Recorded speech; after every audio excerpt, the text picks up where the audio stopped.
तीसरा, झलकारी बाई ने कैसे रानी लक्ष्मीबाई की जान बचाई। जैसा कि हम जानते हैं कि झलकारी बाई रानी लक्ष्मीबाई के समान ही दिखती हैं, जिसका फायदा उन्होंने बाखूबी उठाया। हुआ ऐसा, जब डलहौजी की नीति के अनुसार उन्होंने झांसी राज्य पर कब्जा करना चाहा, यानी अधिकार करना चाहा, तब ब्रिटिश सरकार ने झांसी के किले पर हमला कर दिया।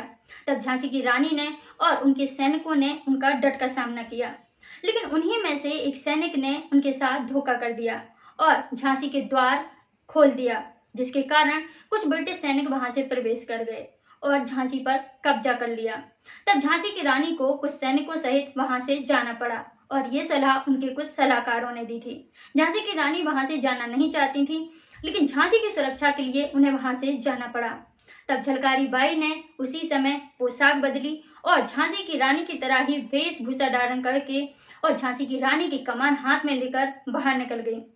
घोड़े पे सवार झांसी की रानी की तरह दिखने वाली ये महिला झलकारी बाई थी।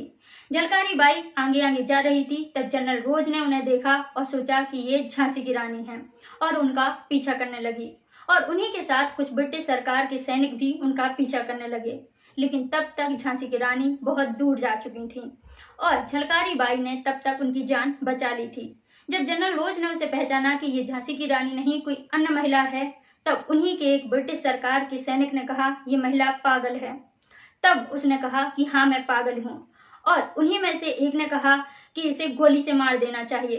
तब उसने कहा, हाँ, मार दीजिए। तब जनरल रोज ने उस समय कहा कि अगर भारत की 1% महिलाएं भी अगर इस महिला की तरह हो जाएं, तो हमें ये देश छोड़कर भागना पड़ेगा, यानी हम अंग्रेज यहाँ पर नहीं रह सकेंगे।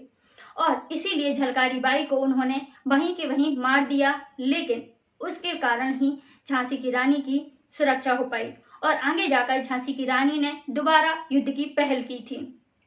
तो इस तरह झांसी की रानी के प्राण झलकारी बाई ने बचाए थे। जिसके बाद झलकारी बाई के बारे में हमारे महाकवि, जो उनका नाम मैथिली शरण गुप्त है, उन्होंने क्या कहा है, जानेंगे नेक्स्ट।